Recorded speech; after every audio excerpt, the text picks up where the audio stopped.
Chieng Adheeng Adheeng Chieng Adheeng Adheeng Chieng Adheeng chide tau kokoj kol ka to ben akol Chieng pat kula kol luai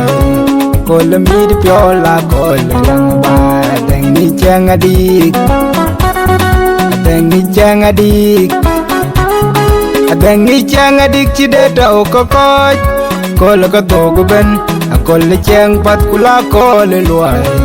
kol mi de piola kol yang ba Adheeng Chieng Adheeng do na bun malung bayan man tin mayar ba ya kwarlang ayen matyong tong do na bun malung bayan man tin mayar ba ya kwarlang ayen matyong tong do na bun imte kanim kol ga to ko ban kula kol ka pyad ban yo na bun imte kanim kol ga to ko ban kula kol ka pyad ban mana samachar boliyai mana samachar boliyai man tin mayar ba ya kwarlang ayen matyong tong Kirmolana kidit kiricol dengeran ni de Junub Sudan Kirmolana kidit kiricol dengeran ni de Junub Sudan Tin mayar baya kwarlang no ni chol gwon kiricilong kwen long achedik kubuto je kanim long e prata dik ti ni kwen kiricilong kwen long achedik kubuto je kanim long e prata dik ti ni kwen du bolayel du bolayel du bolayel man tin mayar ba ya kwarlang ayen matyong tong du bolayel manun tin mayar ba ya kwarlang ayen matyong tong du bolayel limta kanim garial nyali da gude je to kabir bolayel limta kanim Karial nyali da gude je to kabir ting mereren kaini mereren ten leya jindial ko jinrwen de yen yer bio ne yen kanyara de ket nera jer bio ne yen kanyar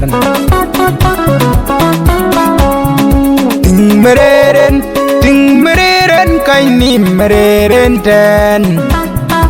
leya jindial ko jinrwen de yen yer bio ne yen kanyara de ket nera jer bio ne yen kanyar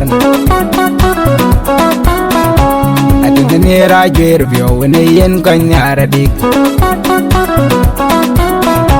adin nera kol to ne yen kanyara de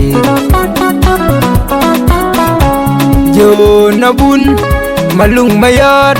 mayanara manyel Chieng nuwadi yen kin ngiwe ke jeng sopa Mario akod garang dur manawan chan nyal akod ati kwal akodi imta kanim kerial nyali da bude jeto kabir ding chan ding chan ding chan manawul imte koy to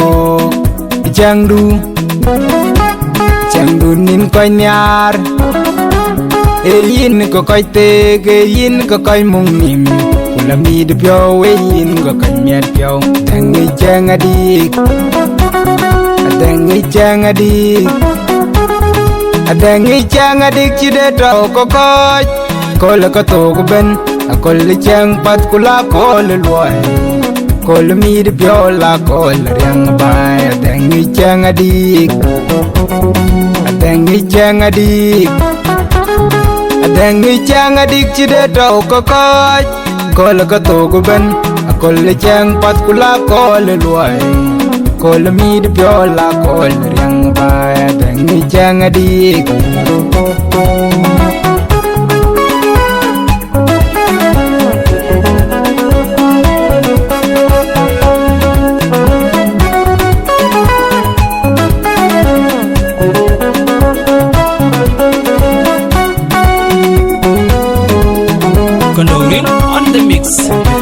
Modu di jen pio di jam pat jam tok pulalun de mung nam kain mid piande Modu di jen pio di jam pat jam tok pulalun de mung nam kain mid piande Mana samachar boliyai Mana samachar boliyai Luai dua ke cuk lai ping ukur wan ter riang ping Wajang ke bioram chia ke bat ji pinya kol cian jaram kain Kadia ke bat ji pinya kol cian jaram kain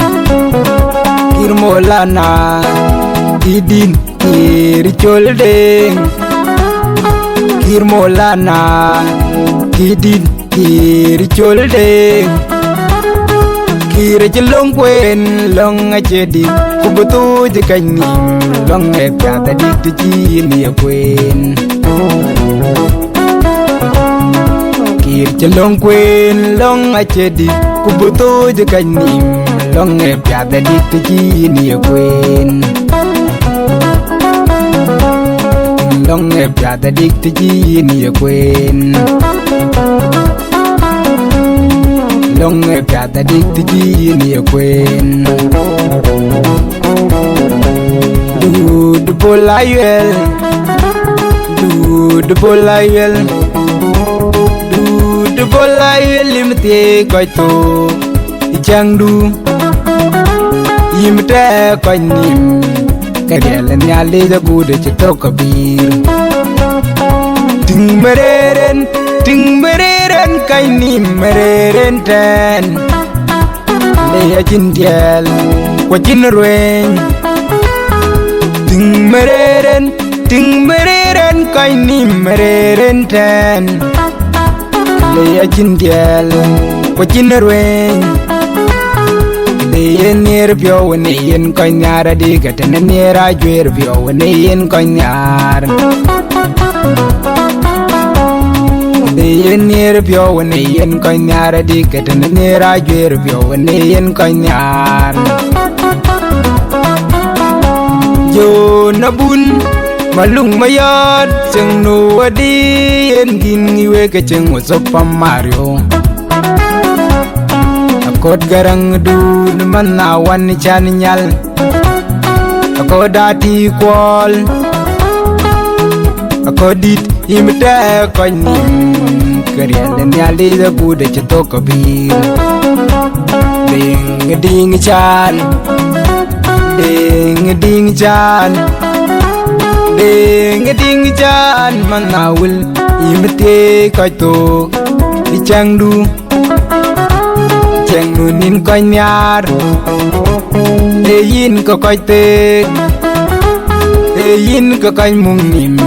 la mi de pyo yin ko coi miat pyo Modu te chen pyo di jam pat jam tok kulolun de mung nam yin ne mi de pyande Modu te chen pyo jam pat jam tok kulolun de mung nam yin ne mi de pyande Ting mereren kaini mereren ten Leya jindiel kwa jinrueng Yen near pio when yen coignara digat and near I dwear pio when yen coignar